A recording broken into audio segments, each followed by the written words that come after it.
আজকের গল্প আবু হিম্মতের কুরবানি। এক গ্রামে বাস করত এক দরিদ্র ছেলে। নাম তার আবু হিম্মত। বাবাকে সে ছোটবেলায় হারিয়েছে।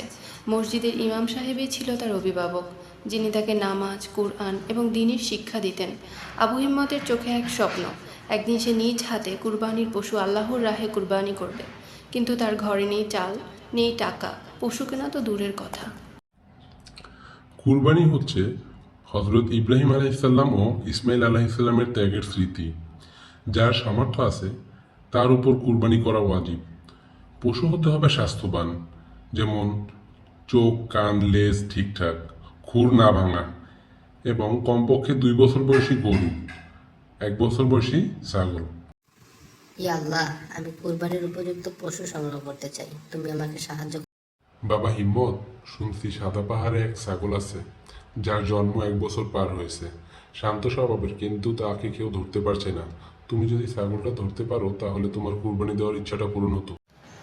ইমাম সাহেবের কথা শুনে আবু হিম্মত সাদা পাহাড়ের দিকে রওনা হলো। 3 দিন পাহাড়ে কাটিয়ে রোজা রেখে নামাজ পড়ে দোয়া করতে করতে সে ছাগলটির দেখা পেল। ছাগলটি নিজের থেকেই তার কাছে এসে দাঁড়ালো। আবু হিম্মতের চোখে পানি চলে এলো। এটা নিশ্চয়ই আল্লাহর কুদরত, আলহামদুলিল্লাহ। ইয়া আল্লাহ, এটা আমার নয়, এটা শুধুমাত্র তোমারই জন্য।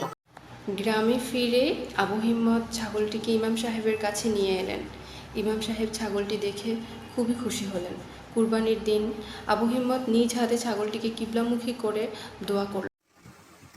ইন্নী ওয়াজ্জাহতু ওয়াজহিয়া লিল্লাযী ফাতারাস সামাওয়াতি ওয়াল আরদ, ইন্নাস সালাতি ওয়া নুসুকি ওয়া মাহইয়া ওয়া মামাতি লিল্লাহি রাব্বিল আলামিন। পুরো গ্রামে আবু হিম্মতের কুরবানির কথা ছড়িয়ে পড়ল।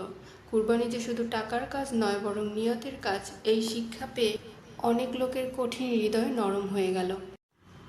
Thanks for watching.